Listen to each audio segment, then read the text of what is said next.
What's going on, jerk faces? It's your boy Andy, and you're watching Nocturnal Transmissions, brought to you by the Circle of Jerks podcast. It's a conversation you could be having during the day, but having at night. We are having this conversation during the day because we're doing a pre-tape. Because, as you all know, it's always Robert's fault. And speaking of Robert, we got homeboy Rob here. Yo, happy Taco Tuesday. Happy Taco Tuesday, everyone. Brought to you by our non-official partner, Del Taco. Yeah, the official, unofficial sponsor of Nocturnal Transmissions, Del Taco. Although I have to admit, though, I love their chicken stop tacos. I mean, call me a basic bitch, but they're not bad. Yeah, especially late at night, and you're not throw up drunk, but you're in that good kind of balanced drunk where you're hungry and you just need something to eat. Chicken stop tacos, man. Absolutely. All right, well, I like their hard shell tacos, the chicken quesadilla, and they have these jalapeno poppers, cheddar jalapeno poppers. Oh man, those are fantastic. Yeah, I think Del Taco is very underrated. Yeah, and normally I don't always eat on the podcast. This is my first meal of the day, so it's been a trying day. Yeah, so being the magnanimous person that I am, I'm making allowances here. But I made sure I was eating tacos. I figured that would be right? Good for Tuesdays. Yeah, make it fun. Taco Tuesday. Anyways, let's get this conversation started. Yes, it's been it's been a while. It's been at least a week for Robert since he missed out on last week's stream. But we decided that we were going to, since we had two movie reviews to do this week, and also, me and Robert went to go watch a movie in real life together. So we decided that we're going to make this, Nocturnal Transmissions Night at the Movies. All right, yeah. And just kind of do, all movie reviews. Kind of get away from the news, but luckily for us, the last 48 hours has been mostly a slow kind of news week. So, nothing that we haven't already kind of covered in some way or at least the stuff that we wanted to cover. Right. AOC is still stupid. Yeah, still no Trump, no Russia collusion. The Democrats are still crazy. It's the usual. Yeah. Although, I guess I would like to bring up one thing, and it's just as some of you may know, Al Sharpton had his annual Action Now conference. And he had every Democratic candidate for president or whatever, on his stage, and him Al Sharpton asked him point blank about reparations and whether or not they support that, and of course all of them in lockstep said yes, of course, reparations now.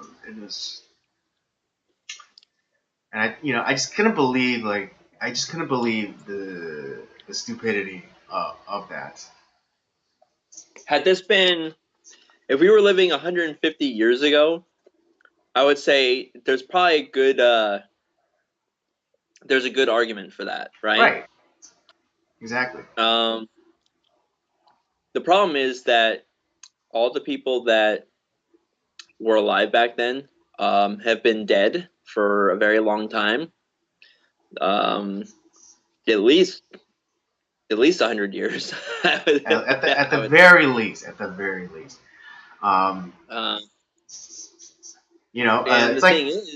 it's it's kind of like what I've been saying at least for a while, is that no black person alive today has felt the sting of the overseer's lash, nor has any white person alive been the overseer. It's like that's the thing. It's like we're what 4 or 5 generations removed Mm-hmm. from that time. Like no one. It's just it's stupid. Right. It'd be like if Italy demanded reparations from Germany for the barbarian invasion. Well, it's like you can keep like going back and back and back in history. It's like, well, okay, but then you look at in Africa, there's been a lot of slavery and subjugation there. Mm-hmm. Are we going to ask for reparations for who they subjugated? And it's Right, just because you then can yeah, keep because doing that. exactly, it's because it wasn't as though Whitey was trekking through the forest and gathering these black tribesmen themselves. It was other enemy tribes of certain other other tribes going in and capturing them and then bringing them to the bringing them to the shore and selling them to the to the white slavers. Yeah, and then here the other thing too with that is like, we fought a whole. I mean, it's not the only reason for the Civil War, but 600,000 people died for slavery to end. Essentially, Right. what And reparations do they get? What and then it's but then it's like you also have to talk about like what about the Irish that were enslaved during the same time period and were treated probably a hell of a lot worse in a lot of cases yeah, no, because most of them died. Irish, in fact, black slaves were, treated or were more were more prized than the Irish ones because if an Irish person died on a slave, on the voyage over, from the over the Atlantic, uh, if the Irish person died, it wouldn't have been a big thing. But if a black person died, they're like, oh crap, my profits. And then you have someone like Kamala Harris who is like Jamaican and Indian. It's like none of your family members were here during slavery times. I'm sorry, like your ancestors weren't here for one. Right. And Yeah, it's like, but I forget who said it, but it's like, but it might have been Kamala Harris, but don't hold me to that. But some politicians said like we never really addressed slavery, and it's like oh, that'd we be fought an I think that entire was war Spartacus. over it. It's like so It's like I how think would we not address slavery? that I sounds like think Spartacus.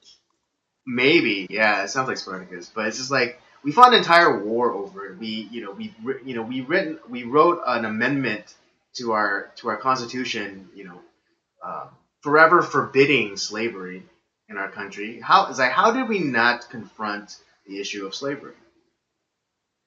And it's like So in all these it's also just now so to kind of bring it back to the Al Sharpton thing. It's like so to have all these politicians come up on stage and prostrate themselves on the altar of progressivism or racism or whatever, and willingly have their throats slit. It's just ridiculous to me, in my opinion.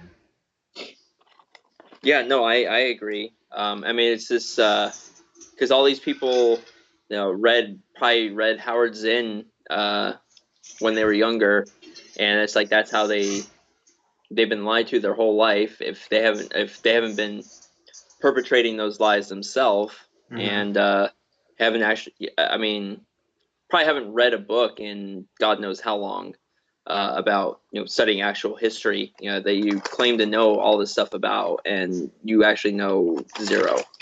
Right.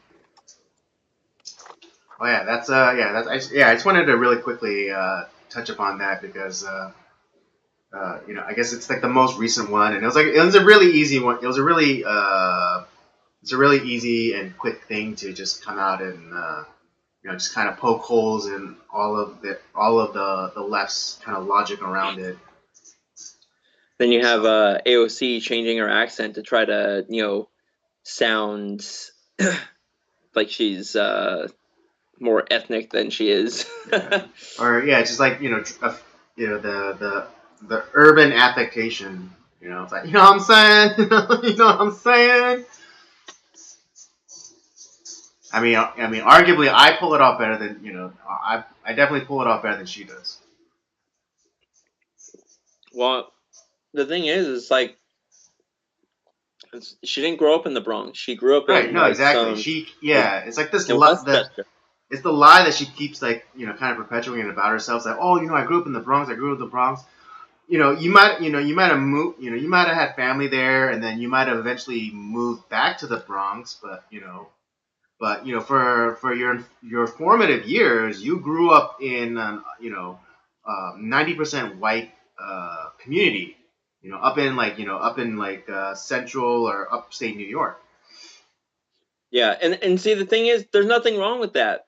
It's Right? just Nah. that you have perpetrated. I mean, you start off with this huge lie that like these are my people, and this is where I grew up. It's like, no, you didn't.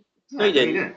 You were there Yeah. until like you left there when you were about 4, and maybe you just came back like what, a month ago, because you've been living with your parents up until 10 seconds ago when you started when you became a Congresswoman.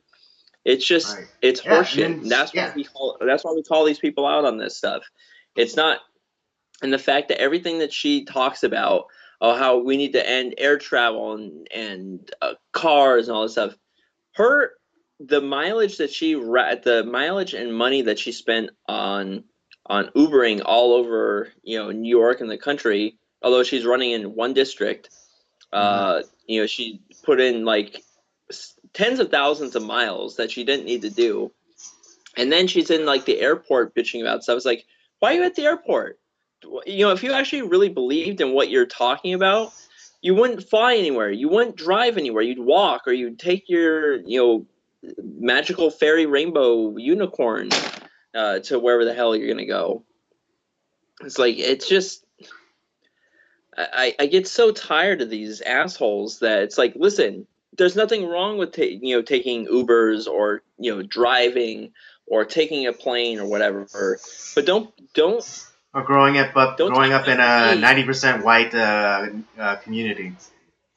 But don't talk, yeah, exactly. But don't talk down to me, saying how we need to get rid of this stuff, like, and this is our World War II, blah blah. It's like, no, no, it's not. It's not. It's nothing. This is why Mm-hmm. nobody believes you. This is why everyone thinks you're a joke.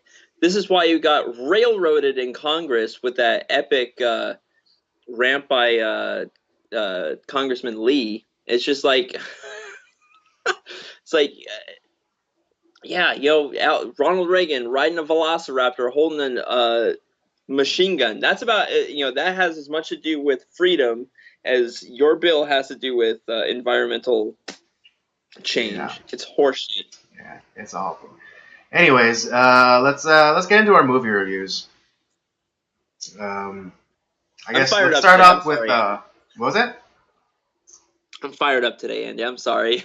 I know that's why I know because as soon as you started zeroing in on occasional cortex, I was like, oh crap, he's spiraling. I gotta bring him back. I gotta bring him back. So Sorry. I know, so that's why I'm interjecting here because I know you're spiraling. When you get into when you start going into AOC, I know you're spiraling. So let's go into our movie reviews for the last couple of weeks, and we'll start off with we'll do a sandwich. We'll do what is it? The week prior, and then we'll do the movie that we watched together last week, and then we'll finish it up with this week's movie Great review. minds think alike, Andy. All right, so let's get it up. Let's start off with the first review, which will be what is it? Fast Times at Ridgemont High. It came out back. Everyone know that this is the comedy month. Oh yeah. That I told them. Yes. For those of Okay. you just joining us, yes, we every once in a while we do a theme month. I think last month was dystopia, And we've done other, we did, and during October we did, of course the Halloween ones, and then in December we did, off-brand Christmas movies. So this month, being the only kind of holiday that there was in April is, well, I mean, other than Easter, um, is April Fools, and we decided that we're going to do an all comedy month. And so there are several different genres of comedies, and we picked five, since there are going to be 5 Tuesdays in April. We're gonna do each one, and we started off with the kind of the teen sex comedy, Yep. and we decided, you would think, being children of the '90s, we would have done American Pie, but we actually went back to the decade that in which we were born, and we did Fast Times at Ridgemont High. I'll be honest. I have a feeling because I've seen both. Oh, I mean, to me, Fast Times at Ridgemont High is one of those all-time, great comedies. But as someone who enjoyed American Pie and going back and like kind of rewatching it fairly recently, I think Fast Times holds up better today than American Pie does. I guess I'd agree with you on that.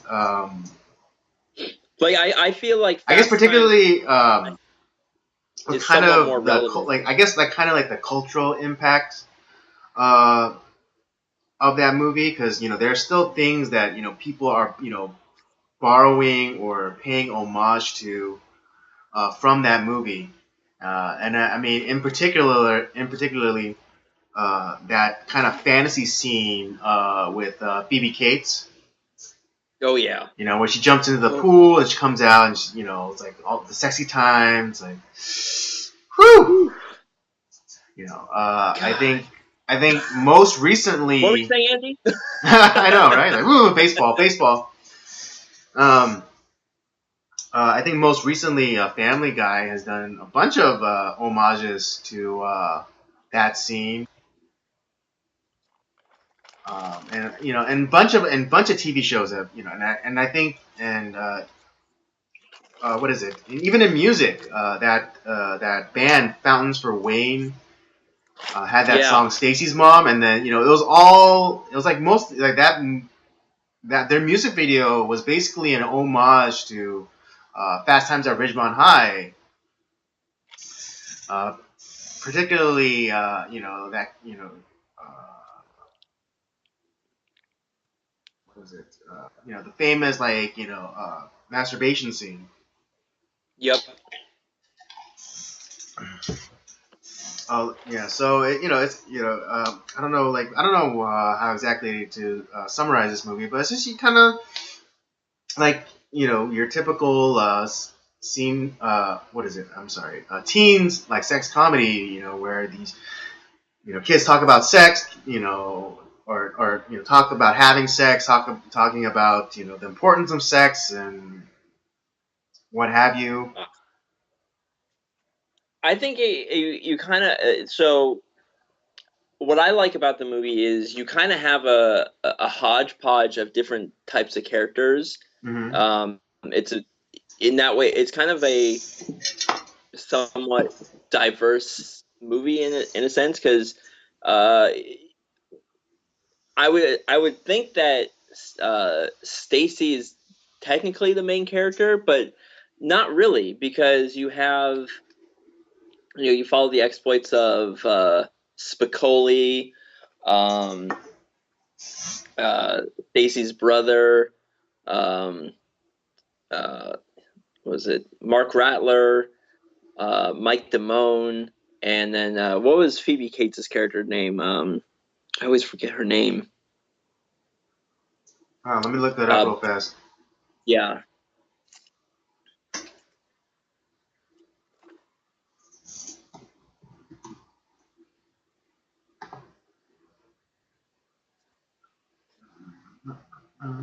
Cast. Oh yeah, Linda Barrett. Yeah, Linda Barrett, and Jennifer so Jason Leigh, Stacey Hamilton, Judge Reinhold was Brad Hamilton, Forrest Whitaker as Charles Jeffries. a very young Forrest Whitaker. Yeah, very young Forrest Whitaker. Um, let's see.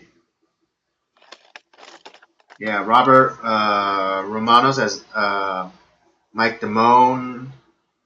Brian Becker as Mark Ratner. Yeah, of course, Sean Penn as Jeff Spicoli. Yeah, it was very it's the Because you movie have Jeff tended not Spicoli. to focus on like a particular like one particular character, but is it covered I mean of the characters that I just mentioned, it mainly focused around those characters and their Well, own yeah, individual kind of journeys through this movie. Of course, with what is it, Mark Ratner, AKA also Rat, his kind of infatuation with Stacey Hamilton, and then also Stacey Hamilton and Linda Barrett's characters, kind of like navigating their way through the topic of sex, and then Stacey's brother Brad, who has his own kind of story, which I don't think they go into too fine of a detail, but there's still enough information there to kind of give him some of the limelight. But I don't know.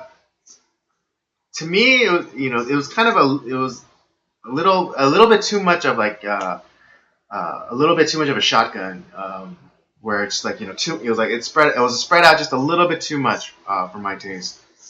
Even though I still enjoyed the movie. Because I see this movie as kind of like an anthology of different stories, and in the Well, case of like that's fair enough. Brad, Yeah. yeah, because Brad is kind of like the majority of them are kind of like around the same age. They're growing up together. Mm-hmm. Brad is kind of the character that he's a senior. He's trying to move on, getting ready to move on, and like kind of make things happen for himself. And Mm-hmm. so he kind of comes off as this mature guy, but he's kind of a kind of a typical dope. It's kind of a stupid teenager. Um, I'll say, and then you have like you have Spicoli as the burnout. That's just kind of like he's wasting his life and he's dumb, and he's actually a lot smarter than people give him credit for. I actually think that while his rudimentary understanding of the forming of the United States is actually a lot better than most kids today. Right. Yeah. Like yeah, because he kind of has like this battle of wills with his history teacher, and Yeah. in like I think the pettiest of moves, the teacher comes to his place and tells him like, "Oh, you wasted 8 hours and something minutes of my class time. So I'm gonna come to your house on your time and take get back those 8 hours that you took from me." And and he kind of just goes over everything that he basically went over during the class during the semester, and and he kind of I think at the end he ends up with this kind of begrudging respect to Spicoli. And actually, to be honest, like we could all use a teacher like Mr. Hand, because Mm-hmm. you could tell he gives a damn about teaching. Right. I didn't see it as something as like, oh, he's kind of petty. It's like, oh, you took my time up, now I'm going to take up your time. Mm-hmm. It's like, because if he didn't care about it, it's like, oh, okay, whatever, he's wasting his life. I don't need to, why am I going on my own time to try to like waste his time. It was more of like, I want him to learn this. Right. Well, yeah. I mean, And it just because well, at least that's just the way. I mean, I understand because he is a very dedicated educator.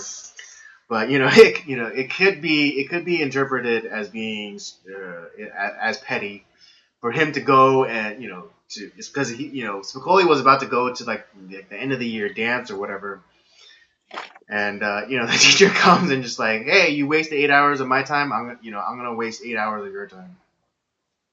so I'll say that. Okay, so for the movie, I would say that the true like main characters are like where the majority of the story revolved around.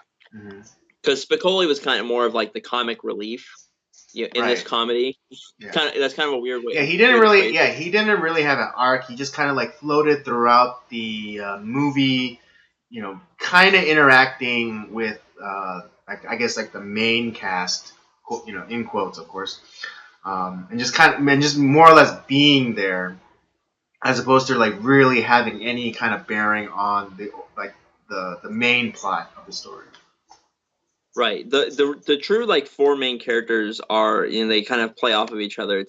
It's Stacy and Linda and Mike and Mark. Right. Those are the true like main four characters. Mm-hmm. And you have Mark is kind of just, he's the typical like nice guy. It's not obviously, it's just he's kind of the nerd, kind of the do-gooder, follows the rules, doesn't want to like rock the boat, but he's a young guy, and he's interested in, he finds Stacy attractive and wants to, ask her out and do all that stuff. Then you have his friend, quote unquote friend, Mike, who's kind of a huge sleazeball. Right. I mean, because like kind of opens up following Mike Damone's character, and then you find out that he's kind of like the bad stereotype of like an Italian American, always on the grift, kind of like a greasy, slimy character. Right. More, both, kind of, in terms of like moral and ethically. And he's like scalping tickets to shows and things, and like one of the first interactions he has is with a couple of kids, and he's like trying to sell them tickets to like a concert. Um, so I mean, you don't think that there's going to be too much depth there, but he ends up having his own arc where he kind of proves the stereotype correct, because he gets with Stacy, and then she gets pregnant, and um, she asks for his help in the abortion, but he doesn't come through. That, which is another kind of terrifying thing, which like they kind of they kind of glaze over that whole thing, and it's like there's no like parental like oversight, it seems like, over these kids, and it's just and it's kind of terrifying that they casually put in this abortion subplot in, and and Mike and Mark, they kind of have a falling out, and it's like it would seem like it's one of those friendship ending kind of falling outs, because here Mike is Mark's like best friend, and he even in their even in the confrontation, he says like, oh, they everyone at school talks all this mess about you, and I'm always the idiot that's defending you, saying like, oh, you just need to get to know him and things like that. And he essentially breaks the bro code, and sleeps with the girl that he's absolutely in love with.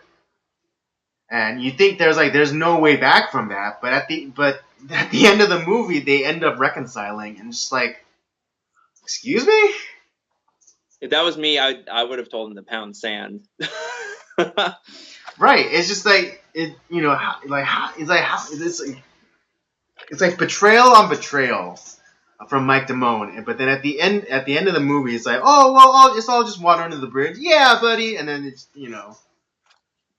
it's like how does one how does that one reconcile that? Because One, he beds the girl that you are absolutely in love with, and two, like he leaves her hanging. Not taking responsibility for his his action. I mean, again, like the him like taking responsibility is the murder of his child, but let's get beyond that. He doesn't step up. Um, you know, He and he's completely dismissive of Mark's feelings. true. Well, and Mike's whole demeanor though is kind of like it's a house of cards. It's all this. It's a fake front that he puts up. He's Yeah, kind of yeah. It's this a it's a like facade. It's a facade for sure. he pretends to be this cool suave guy. It's like yeah, there's a scene where Mark is trying to get up the courage to ask out Stacy. And it's like, Rat, you gotta there's five things you gotta do to get this girl. And it's like, and I'm gonna give you this information for free.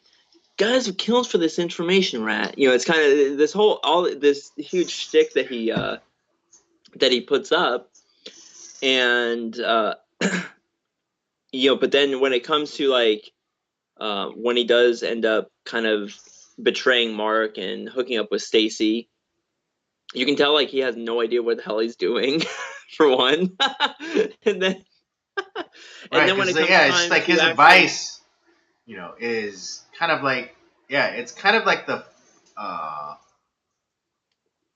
it comes out of like a 14-year-old's understanding of how to like talk to girls or whatever. right, and but then it's kind of, and then when it comes time to and it's based off of like what he's, because you see him like at home, like he's watching these movies that are kind of like these type of characters that he's kind of Right. imitating. Hmm. uh and then Yeah. So you which have, reveals that he doesn't know shit either. well, that's what I'm saying, that's where you see the facade. And then when it comes time to step up and actually be responsible, he can't do it. And I also kind of wonder, because you also said, yeah, there's not really any authority figure around. The only adult that we really see is Mr. Hand, the Hmm. teacher. Right. Like the Yeah, because because like Stacy and Brad's parents, they're like always out. away or out or so it's like And then you have like Mike, I think, just lives on his own. Like, I no, mean, he no, he lives lives with with like his what? mom. Or he lives with his parents, but they're lower, they're lower middle class, and so like they live in a kind of like a shoddy apartment, and Yeah, when Stacy calls him to say like, hey, where are you? I need that money for the abortion. The mom like kind of, the mom kind of like runs interference, but kind of in that mom way where it's like, oh, Mike says to tell you that he's not here, yeah, or yeah, or the mom says like, oh, he's out in the garage helping his dad or something, and it's just like, yeah. well, like get his ass on the phone. Uh, but Right. so But and then you look at the opposite end of the spectrum. The other team of two you have with Stacy and Linda. Linda to me is the female version of Mike Damone, whereas like everything that right, she right. Hey, could says you tilt is your kind camera of, up a little bit? Your eyes are cut off. sorry. There it is. Okay. All right, perfect. Go. Yeah, but I was saying is Linda is essentially the female Mike Damone, where she's giving Stacy all this advice, and it's all terrible, terrible advice. And but then her whole like she's talking about, oh, I'm with in this relationship with this older guy, and we do all this stuff and blah blah blah. It's like I have a feeling none of that happened. And so she there's a guy that's at this the mall at the like the pizza place where they work. They Stacy is being hit on by this older guy who potentially thinks that she's older. I kind of doubt that that's the case. And so Right. Yeah. You know, No, and like Linda kind yeah, of and the argument that you put forth definitely, yeah, I'm starting to see that as well. But we can get into that later. But continue. yeah. So I was like, but Linda kind of pushes Stacy. Oh, just go for it, and just tell him you're like 19 or something like that. So this guy who's he's a what, a VCR salesman, or electronic salesman, and apparently he's 26 and seems to have like a decent amount of money for a 26-year-old. All right, he had his own, Um, he had his own car. He had a business card. So yeah. So safe to assume that he's pretty well established. He has his own money. He lives on his own. I mean, as far as we can tell. right. So he asked this girl out, Stacy, who we're told that that he thinks she's 19. I kind of don't think so. And this is where this movie is like, it's kind of there's comedy in it. It's very funny. It's a great movie, but it's really dark in certain places, because Mhm. that scene with that guy and Stacy, where she's going to be losing her virginity. The guy asks like, "Oh, hey, where do you want to go?" And he takes her to, instead of like like a real man, he takes, instead of taking her to like a hotel or like going out to like a nice dinner, they go to a public park in the dugout of all places, and it's just, I don't know, it's kind of like, why would a 26-year-old take And someone that like is and he had a blanket. Like whether he prepared that blanket or he just kind of keeps that blanket in the car, but he had the blanket. is it like James? Yes.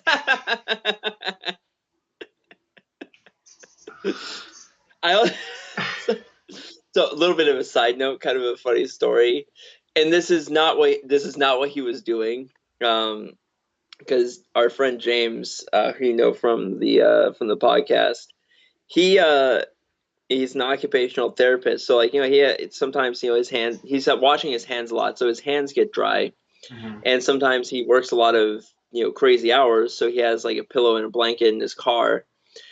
But I remember like the first time like I rode in his car, he had the blanket and the pillow with the lotion back there, and then he had, like, for whatever reason, these like club flyers with these scantily clad women. I was like, "What the hell are you doing back?"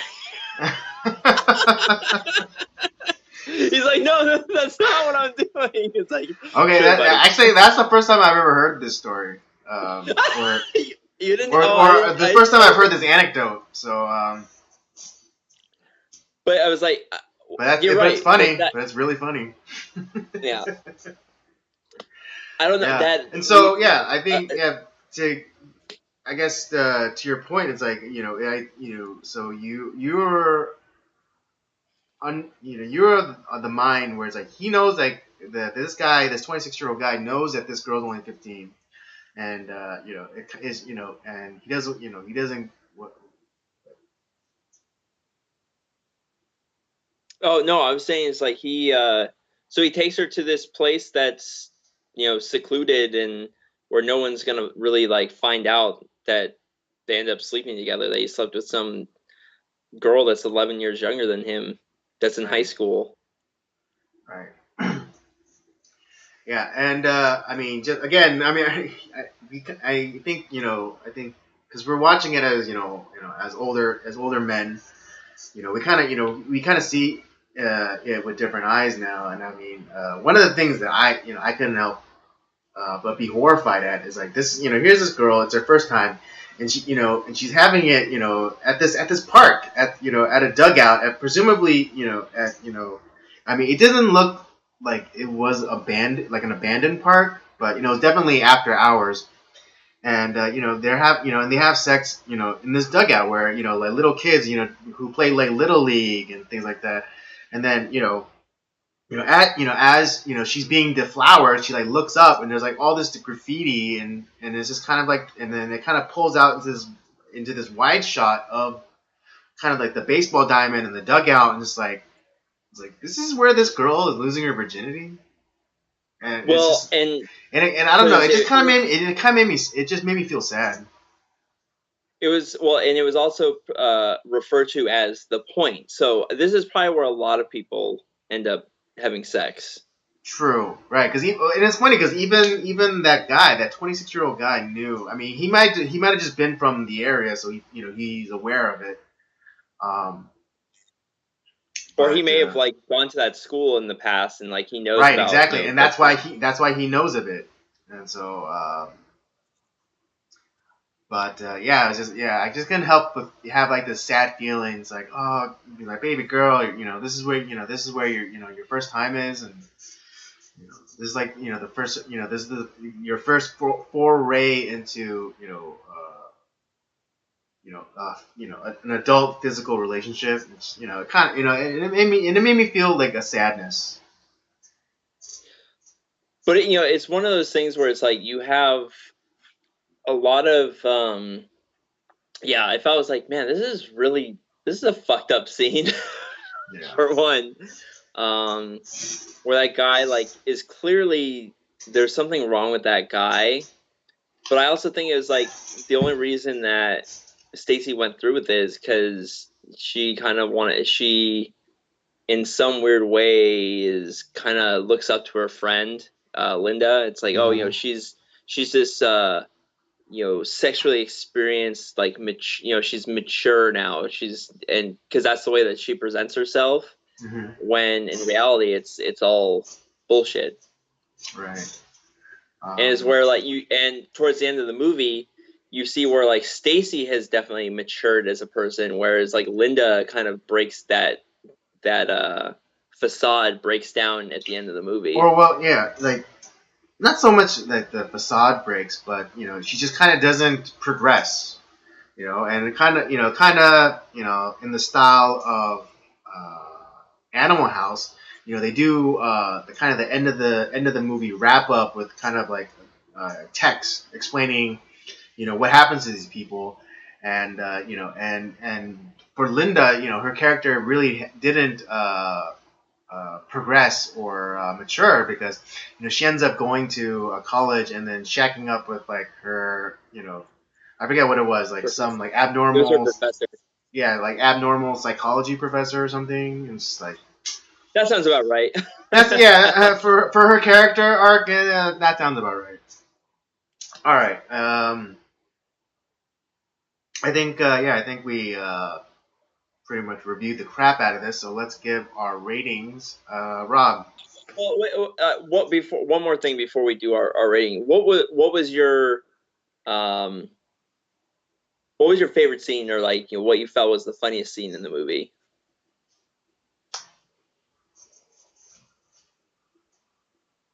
it'd probably have to be with Spicoli. He takes what is it?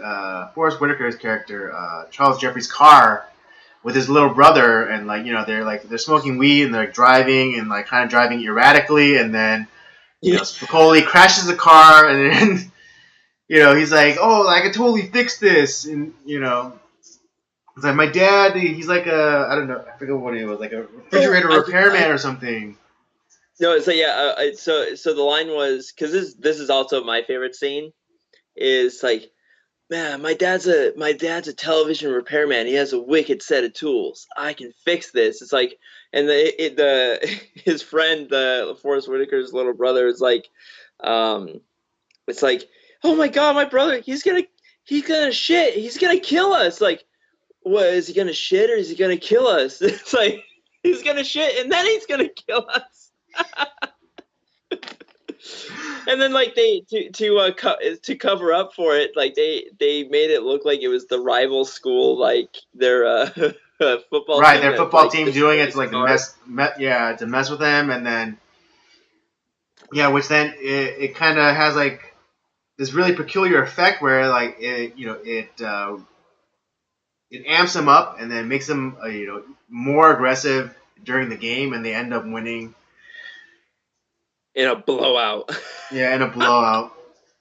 So yeah, I'll say that's my favorite scene in the movie.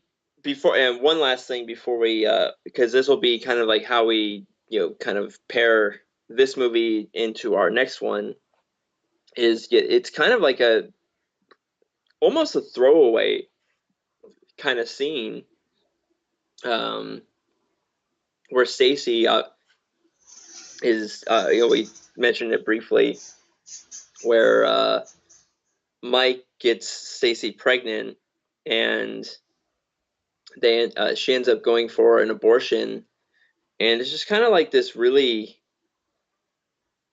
I don't know. In the movie, it's just like, because I completely forgot about this scene in the movie, um, but it's just kind of like, that to me was like the really like sad point where yeah, it's kind of, it was a little weird. Right, because what is it?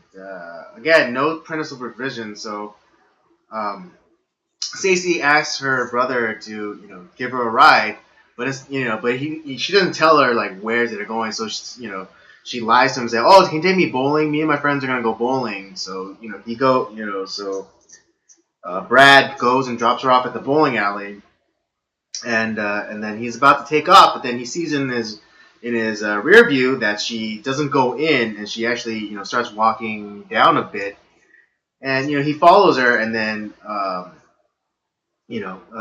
finds out that she had an abortion, and just like in a really kind of loving and passionate way, it's like, hey, yeah, like it's like, what, since when do you bowl? And like just kind of is there for his sister, and just, I guess keeps the secret for her, uh, but at the same time I couldn't like I was like I was imagining myself in that role, and just like how is Brad not filled with homicidal rage right now? And just like kind of like plotting the murder of Mike Damone. Well, she never does like tell him. But he does figure it out, because he's like, it was Damone, wasn't it? And she's like, yeah. True. That's yeah. It was just a weird, like, kind of like semi throwaway scene, but it's kind of, it was kind of sad. Yeah.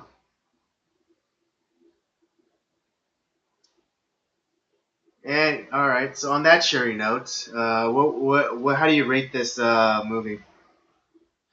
I'm gonna go 3.8, just because I feel like a lot of the characters are representative of a lot of like what today's youngsters are dealing with.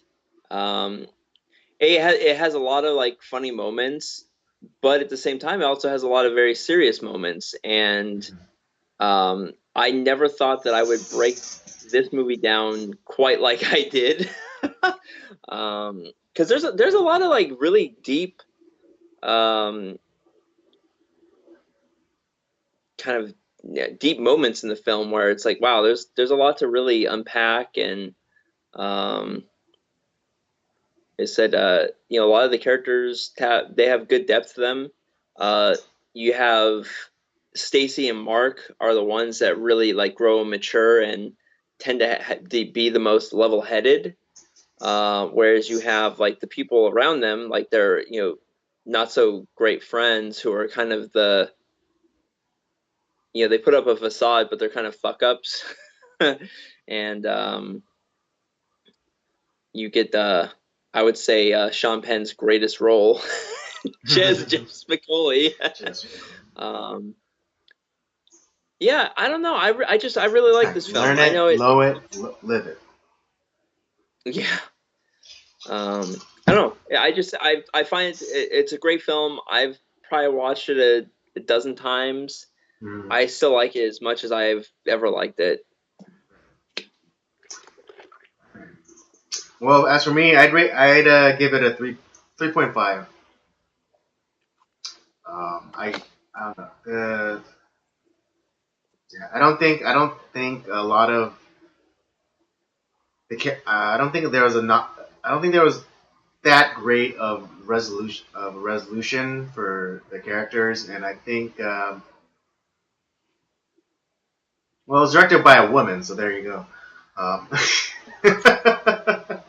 I'm just kidding. I'm just Well, I kidding. think But it's just like yeah. yeah, I just think there's just like it's there's I just think I even though I still enjoy this movie and and every once in a while I will watch it.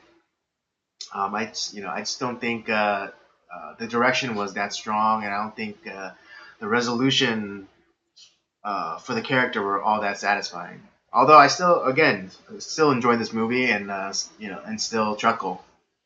But yeah, I'd Well, give it a three and a half. I would say that, like, yeah, as far as, like, the resolution in a case, like, for one, their lives are still all ahead of them. They're all high schoolers. So to have their happy ending all kind of like wrapped up at the end, that's well, their life is still going on. Yeah, I mean, again, So I grant that, but it's for my own personal taste. I just wish there was like I get that. Okay, that makes sense. yeah, just for my own personal taste. I just didn't feel the resolution to the characters was all that satisfying. So there you have Okay, it. yeah. Fast Times at Ridgemont High. Robert a 3.8. I give it 3.5. Go watch it for yourself. You might not have as a cynical or a dark view of this movie as we did, but you never know. All right, I'll on watch it. to the next movie, which is the movie Unplanned. Me and Robert saw it last week. Uh, And I mean, I think me and Robert both agree. We wouldn't say that. Well, just for those of you who don't know, Unplanned is the story of Abby Johnson, a former Planned Parenthood employee. She was actually a director, and actually the youngest director in Planned Parenthood history of a clinic, and one of like their one of their best employees. Until one fateful day, she was asked to assist on uh, what is it? A sonogram guided abortion, and she saw the baby, the fetus, fighting for its life, as it was being vacuumed out of a woman, and it just and the movie kind of takes you through the journey that this woman had, takes you through the journey this woman goes through, and shows you shows you where she ends up being, I think, one of the most profound and important anti-abortion advocates that the pro-life movement has. Yeah. And I think Robert would agree with me on this. We wouldn't say that this movie was good, as in how we would maybe classify a movie like Avengers or Star Wars to be good. But it's important. It's important to see, and I think it's safe. I mean, to speak for Robert, I think it's safe to say that we would recommend this movie. Oh yeah, especially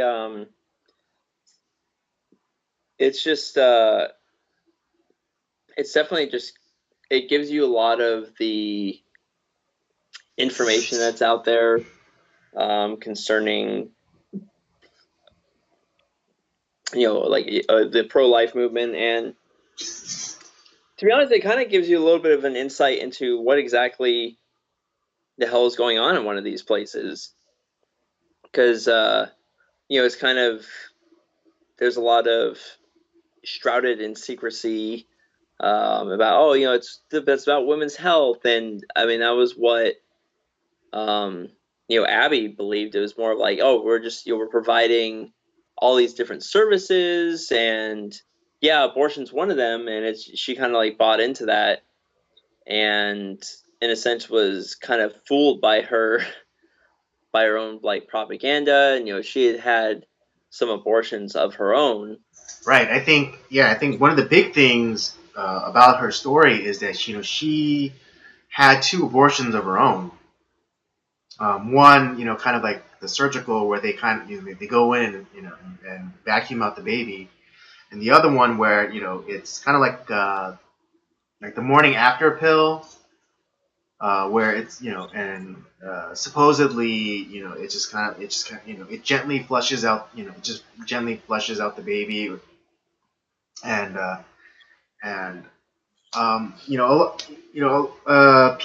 strong proponents for this movie have come out and said like, oh, the MPAA only gave this movie an R rating because they're trying to keep people from seeing it, particularly Christians whose faith is who gives them such strong conviction that they wouldn't go and watch a rated R movie. But after seeing this, I kind of understand why they gave it an R rating, just because of the two kind of really graphic depictions in this movie. I still don't think it was right of them to give it an R rating, because there's some PG-13 movies with like pretty graphic depictions of violence, but they're still rated as PG-13. And giving it that R rating, cuts I think the most important demographic that needs to see this movie, which is teenagers, from seeing this movie. And so I understand why they could have, or why they did give this an R rating, but at the same time, I don't necessarily 100% agree with that rating.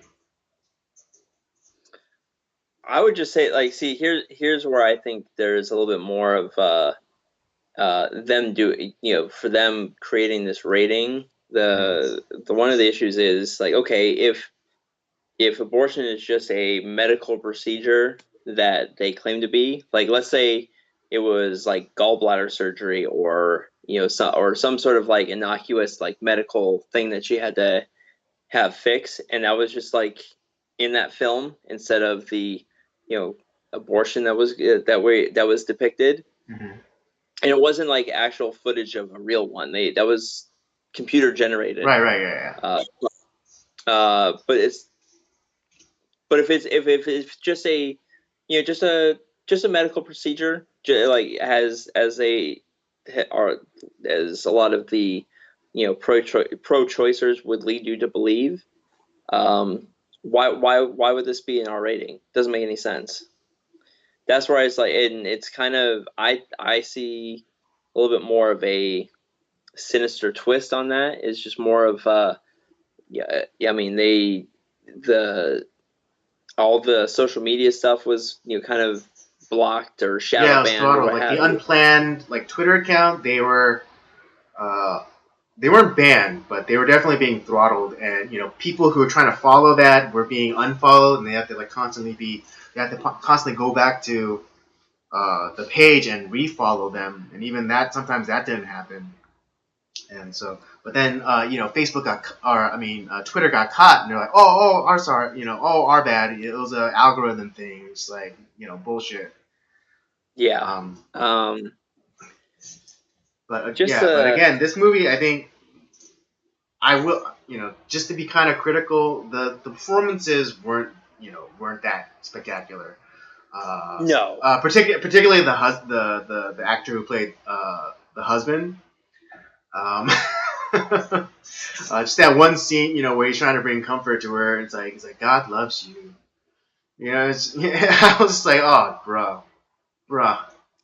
I would say, yeah, to be critical of the film, and I'm going to take into account they had a shoestring budget, mm-hmm. So the acting was not the best, to say the least.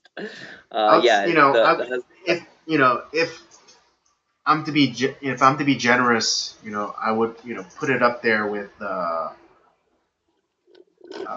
kind of within the same ballpark as like Lifetime.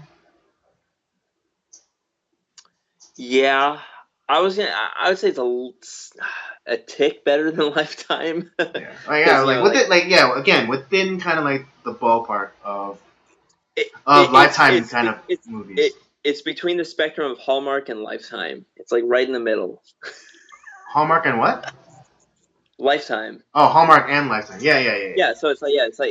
if you put somewhere in the middle, that was about where the um but I still like but the information that they're putting out there is all accurate. Like the events that took it wasn't some like it wasn't based on a true story.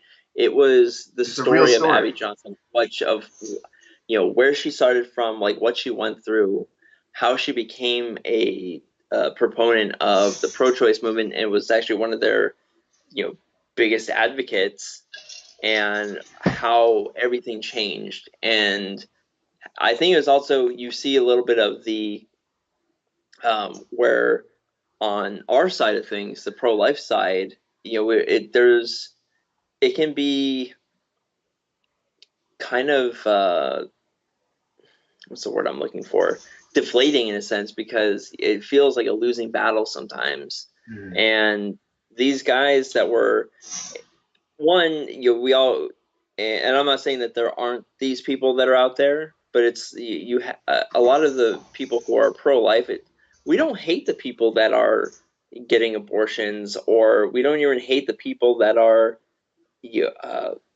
selling this stuff. I mean, I think the people that are you know the people that know what they're doing and still want to do it, that's a little creepy. And there's definitely a lot of evil there, but I would Right. say a good majority of the people really kind of buy into the selling points. They kind of and don't realize what's going on. We don't hate those people. We and it's like the Christian or pro lifer that's out there is like the kind of the oh God hates fags. It's like don't get abortions. Like it's kind of this thing, and like they're shouting and yelling at them. It's like that really does not happen a lot. Right. I I mean, yeah, you're think gonna yeah, get because your a lot of the people on the pro-choice side, will point that out. It's like, oh yeah, what about those nut jobs who say like we're going to hell and da da da. It's like admittedly, there are instances that happen like that, but I think the ultimate message of the story is that there is redemption, and because like throughout that whole movie, you had the Abby Johnson character, who was constantly, who was befriended by, one of the advocates, from right from the very beginning, even back when she was just, a volunteer, and like this woman, I think, I forget what her character name was, but she just comes to her with compassion, just like, and throughout the Abby Johnson's journey, it's just this kind of like she's still very friendly, um, and even to the point where like the woman's this woman's husband, who's kind of, who starts like this organization, um, to help Abby Johnson at the end. It was still out of love. He didn't condemn her. It's like, oh, how are you doing, Abby? Oh, great, how are you? And then the girl and Abby Johnson, they find out that they're both pregnant at the same time, and it's like, it's. I think it shows that that people on the pro life side are more willing to accept people who have a change of heart from like the pro-choice side, and they're willing to help them and son of a help them and have compassion on them. yeah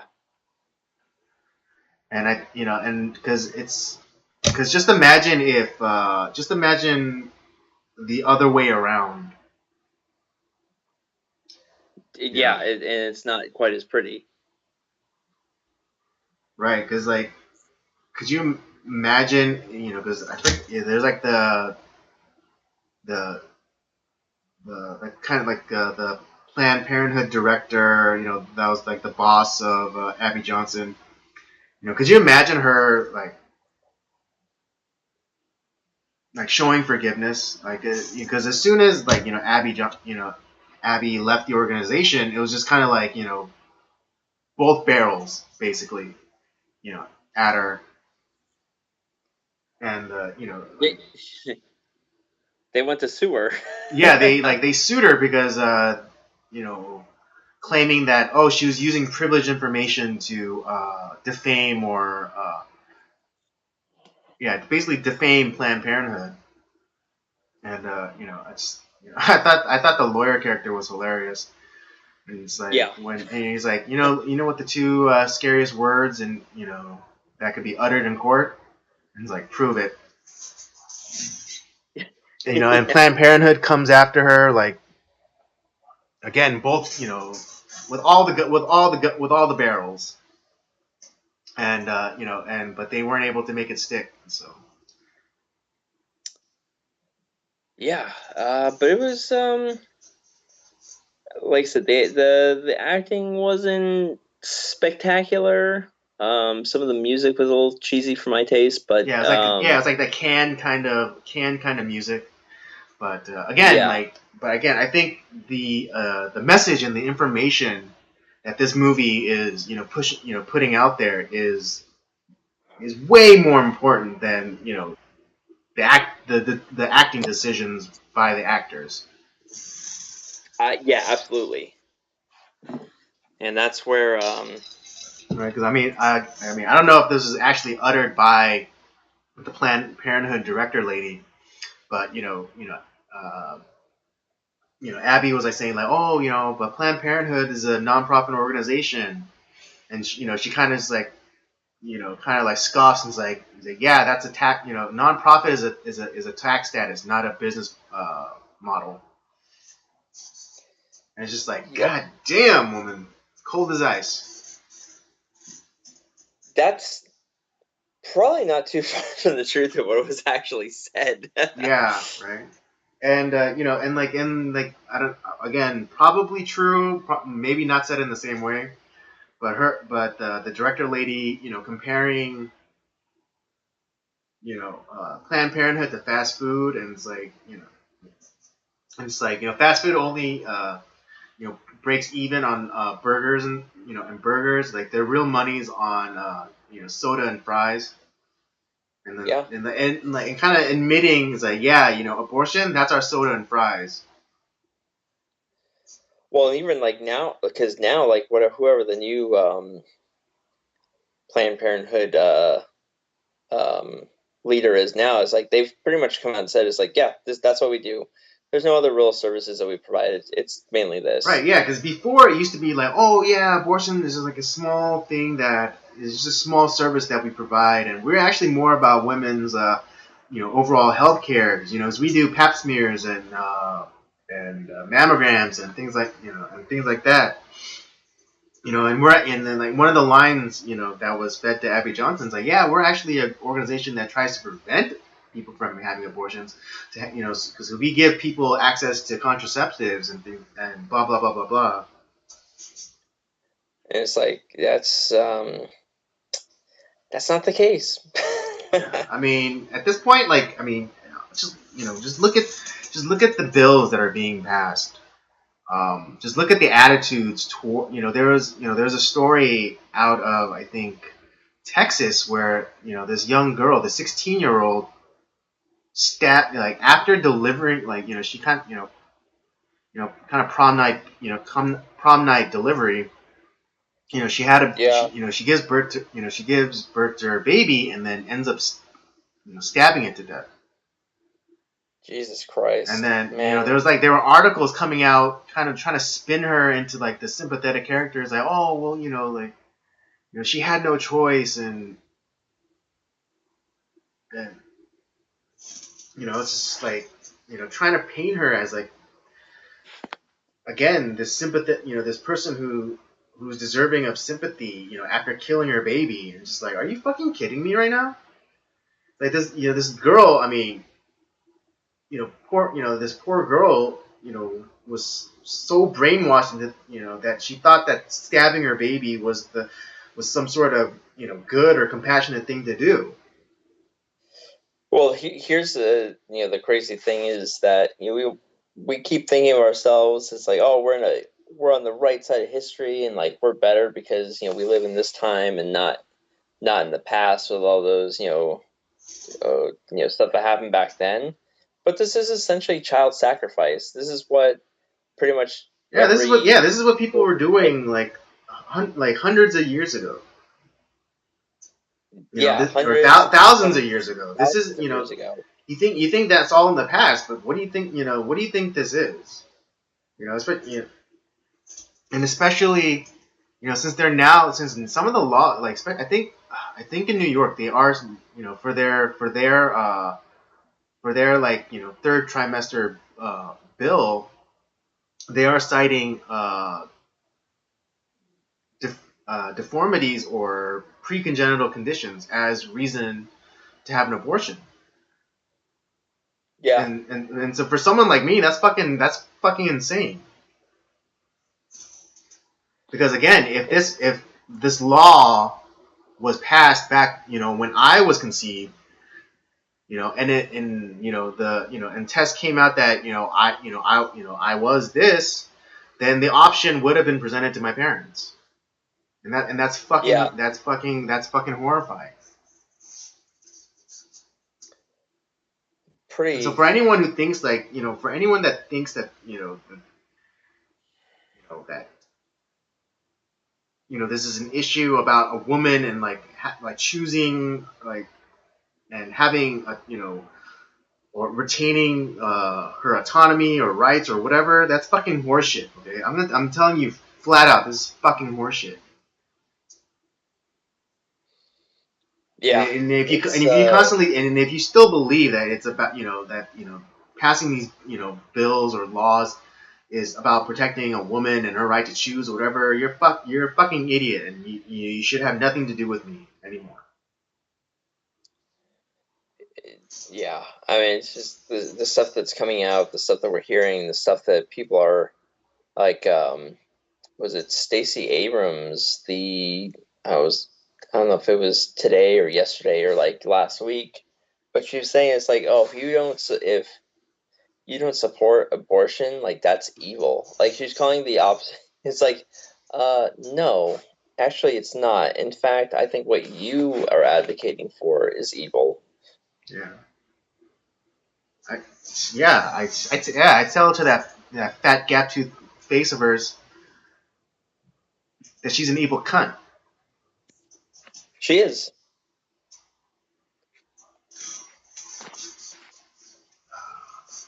It just Let's. I don't want to. Yeah, I don't want to. I don't want to give this a rating. But I think me and you are both kind of simpatico on this. So we definitely recommend this. Are the performances Oscar worthy? No, but again, no. the message and the message and the information in this movie are important, and we do highly recommend you watch this movie. Yeah. I mean, performances regardless of what side of the argument you're on, go watch this movie. It's important. Yeah. You need to watch this movie. Performance is a little cheesy. Information really good. Yes. Right, and and there, and I think the most important message is there is still hope. There is still redemption, even if you had an abortion. Even if you had an abortion yourself, there's still hope. That there is new life.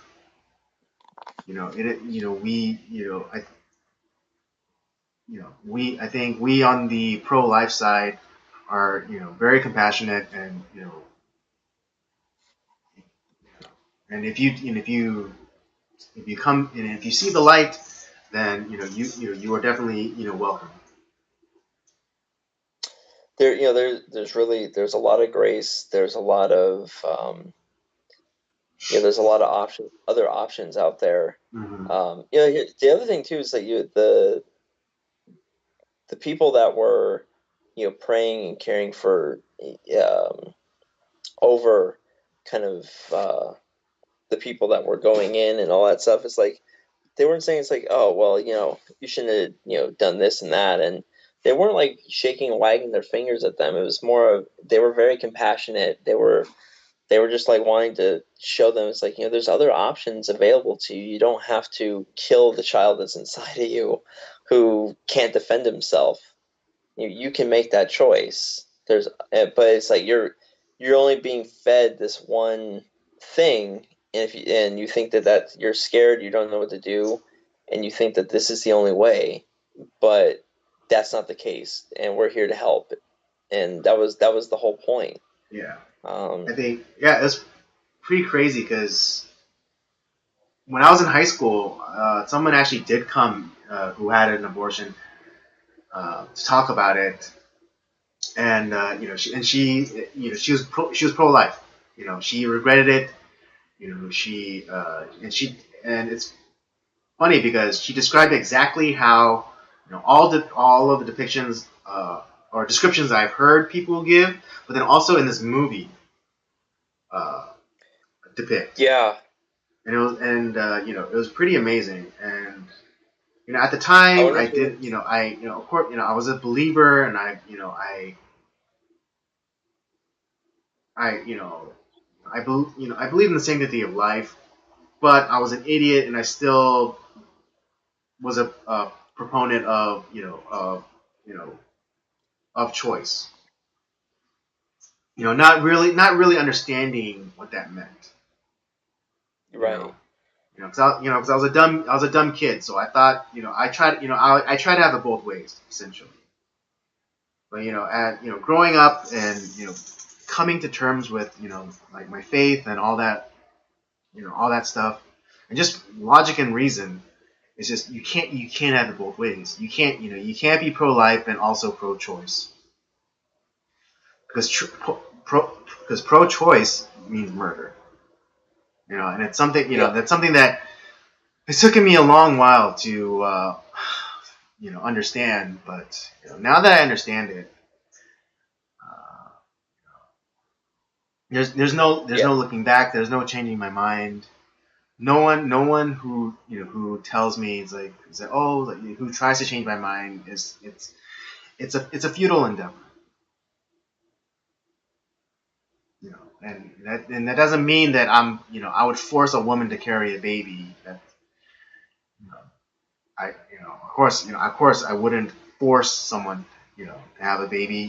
Which a lot of people think that people on the right or on the more conservative end think is happening. They think that it's Handmaid's Tale, but it's not. It's Yeah. we're just we're advocating for other options, or we're trying to eliminate that one option. Yeah, that's I'm kind of you mentioning about that lady that came to your school. I wonder if it was the same one that came to mine because I remember that like back in high school, um, hearing about that. And it's just like at the time, it's like it's not that I was like pro-choice or anything, but I was like, this is really depressing. Why, why are we listening to Yeah, this? it's funny because that's what I thought too. And yeah, but again, I was a believer. I was a believer back then in high school, and I believed in the sanctity of life. But I was an idiot, and I I just couldn't do the math back then. But now that I'm older and wiser, and all those things that come with age, I can't. There's no way that I can square that circle. Yeah, definitely. Yeah, or there's no way for that square to, or there's no way to square that circle. Yeah, It just it's can't be done. Definitely can. But All I'm right. definitely glad Anyway, we got a chance to watch the movie. yeah, me too. All right, let's get to the last review. Back to the haha comedy stuff, Yeah. and get off this depressing topic. And this week's movie was Dumb and Dumber, starring Jim Carrey and Jeff Daniels. Jeff Daniels. For some reason, I was thinking of Jeff Bridges, I even though do I the know same that's thing. wrong. I do the same exact thing. And it's like they look nothing alike, but their names are. It's just I always Yeah, I it do the doesn't same help thing. that I recently this morning I watched a movie with Jeff Bridges in it, so that didn't help matters.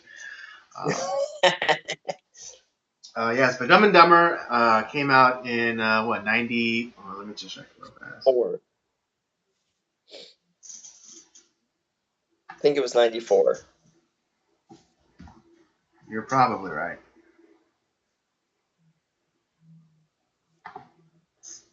Came out in 1994. Bingo bango bongo. Yes, and it's about two simpletons who kind of get caught up in a kidnapping plot with these kind of elite people, and one of them falls in love with the wife of the individual who gets kidnapped. Yep. And it's kind of and they go on like this kind of misadventure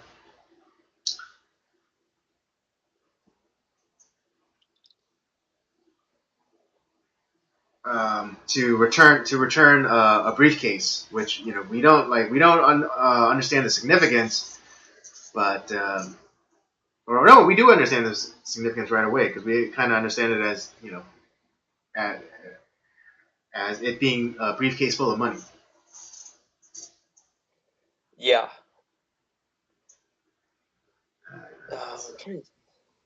So, So you have Jim Carrey's character is Lloyd Christmas. I always forget Jeff Daniels' character name. Harry Dunn. Yeah, thank you, Harry Yeah. Dunn.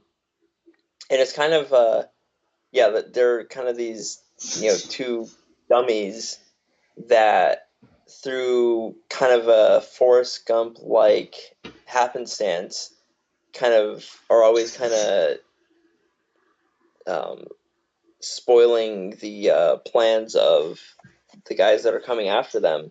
It's like, who are these guys? How did they know? And it's like, in reality, it's like they're just, it's just pure dumb luck. Right. Yeah, and I think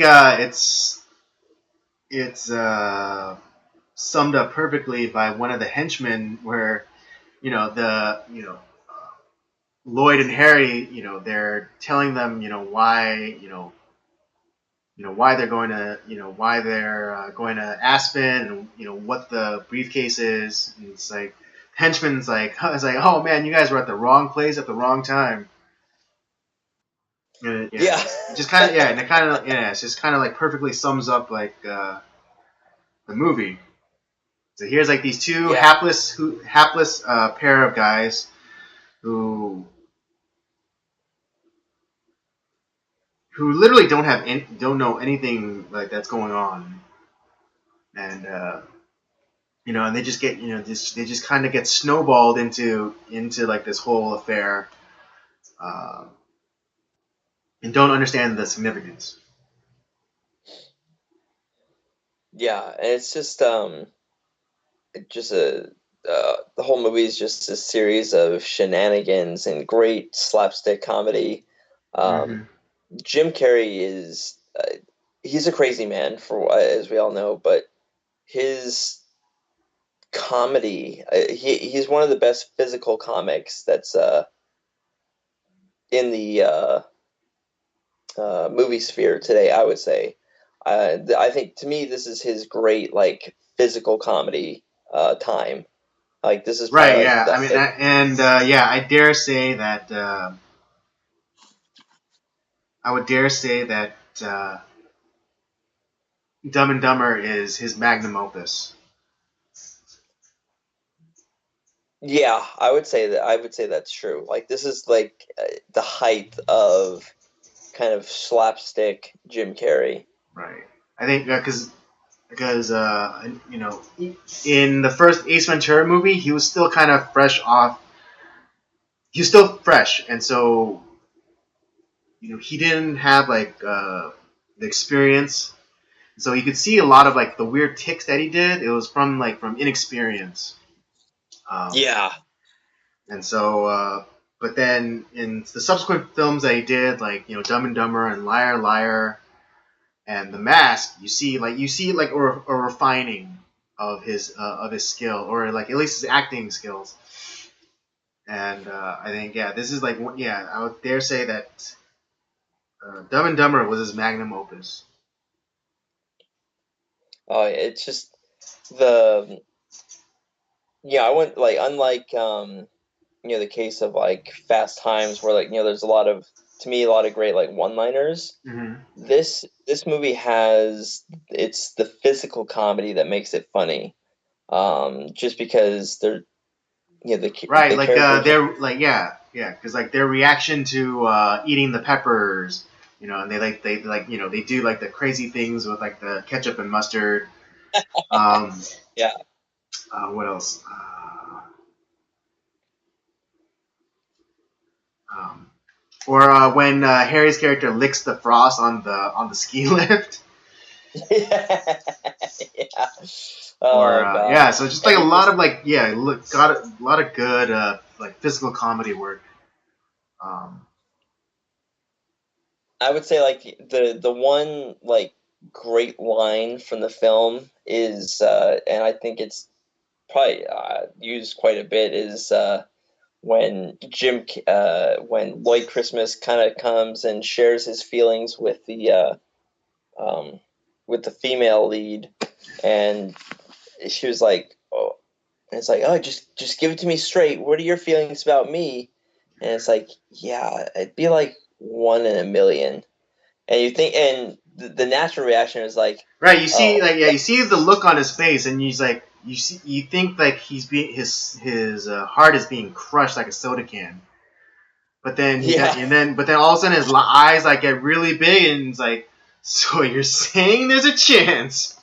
and then, and then the best part is like when the main villain kind of comes in and it's like she says something like oh it's like he's saying it's like, oh, we have your husband. It's like, husband, what's all this one in a million talk? Yeah.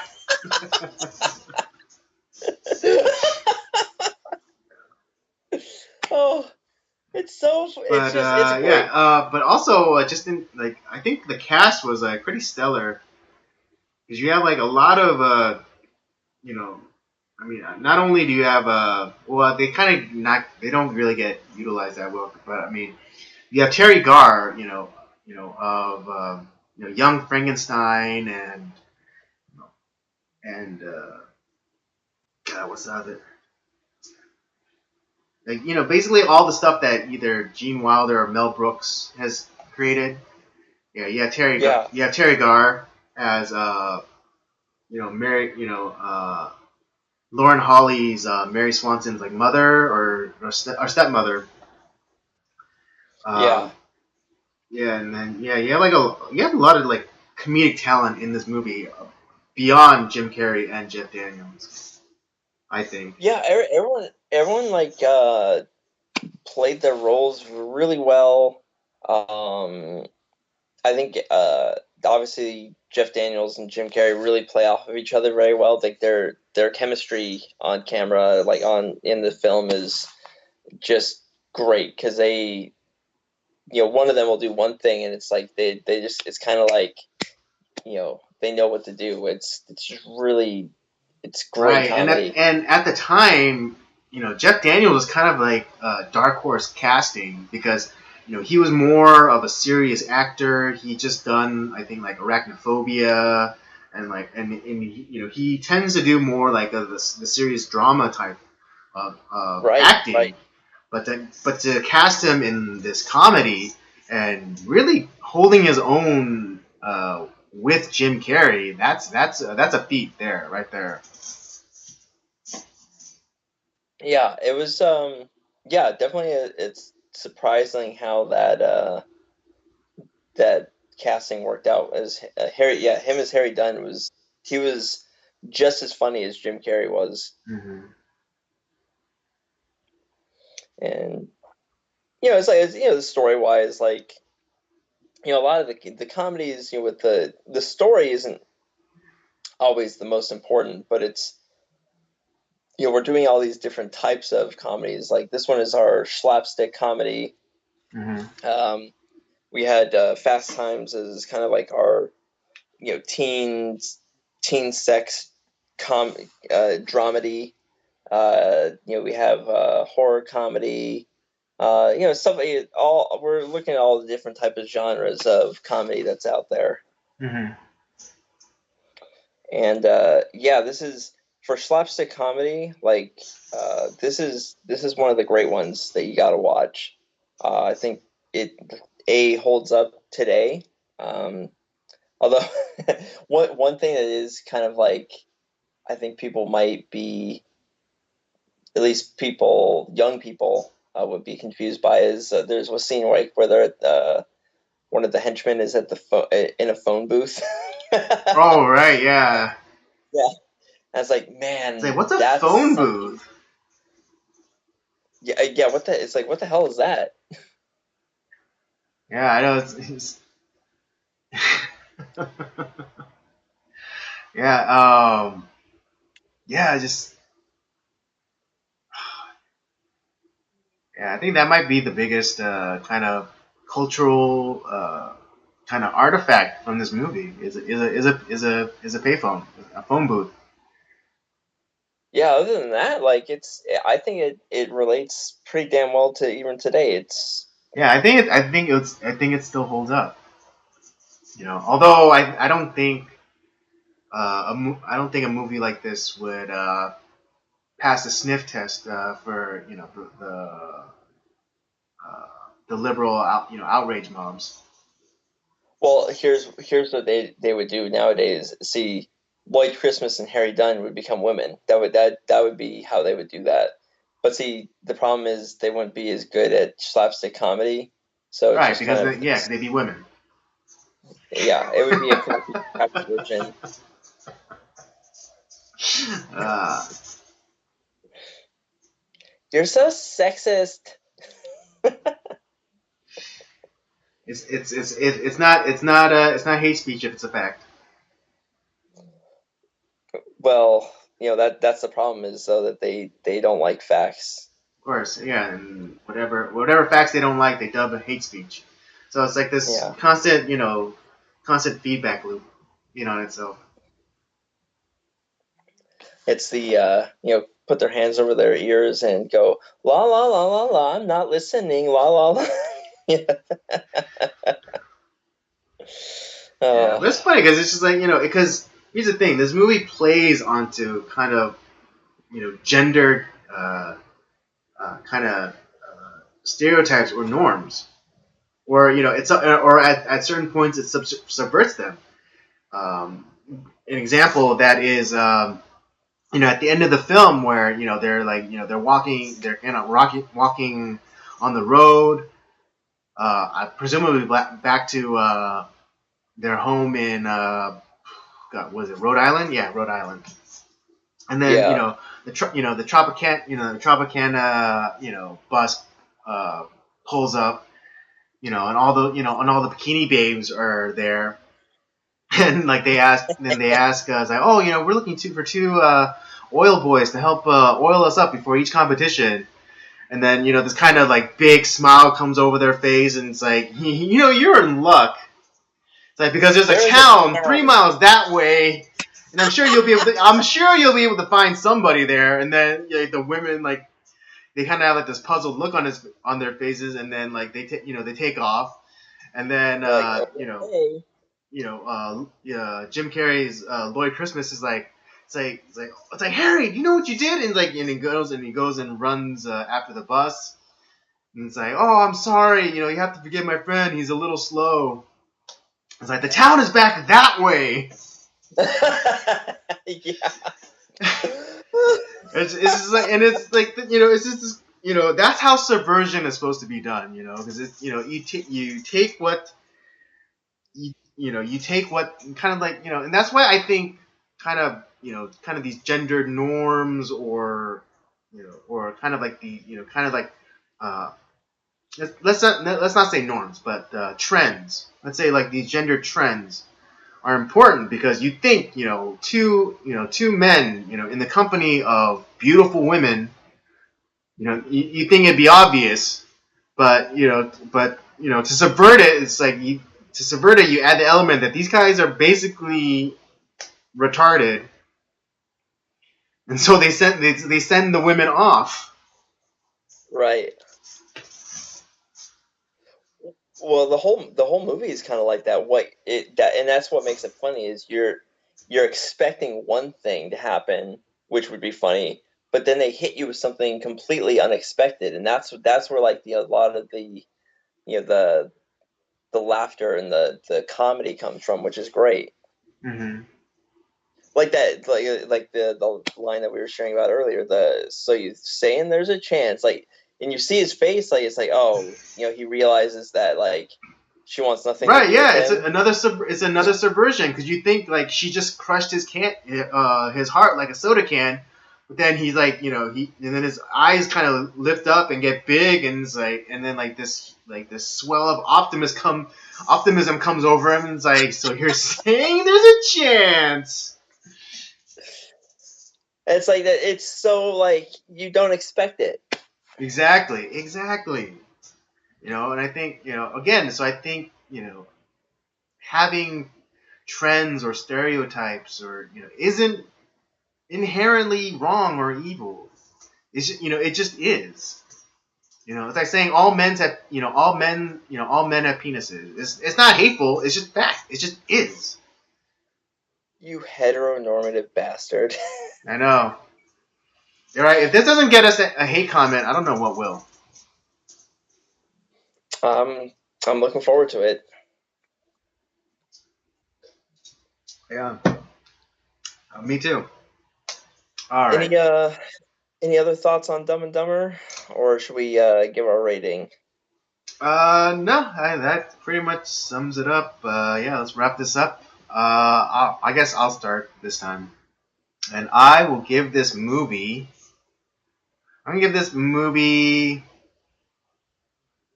a 4. I'm gonna give it a 4.2. So I like my scores on both movies. I know. Why are you giving up these retarded scores, man? Messing everything up. You're messing up the average, man. But my scores even out. Like it's 3.8, 4.2. It's you and your irregular numbers. Fuck you. But anyways, I say that because I think the movie accomplished what it set out to do. It's great slapstick comedy, great physical comedy, a lot of unexpected moments where you're expecting it to go one way. And great subversive humor, great physical comedy. I think the casting was stellar. And Lauren Holly back then, she was a tasty piece. I tell you what. Yes. Mm-hmm. All right. Okay. Well, there you have it. Dumb and Dumber. I give it a 4. Robert gives it a 4.2 because he's an asshole. Yeah, I think that'll do it for us this episode. Did we decide on what movie we were gonna watch next? What the order was? If we want, we could do like dark comedy, we could do Death to Smoochie. Okay, yeah. All right. So yeah, next week we'll be reviewing Death to Smoochie, hopefully live, so you can join us in the discussion. But if we have to do another pre-tape because it'll always be Robert's fault. Then you can always leave your thoughts in the comments. Yeah. Let's all go to the lobby. Let's all go to the lobby. All right, that'll do it for us tonight. I hope you enjoyed our night at the movies. Maybe you agreed with us, maybe you disagreed with us. However you feel, put it in the comment section down below. Don't forget to check out the library of other shows we got. We got, the Circle of Jerks podcast main show. We have Nocturnal Transmissions. We have Up by Up Down. Don't forget to follow us on our various social media accounts, Twitter @PodcastDOJ and Instagram @Circle of Jerks Podcast. And with all that being said, we say thank you and see you next time.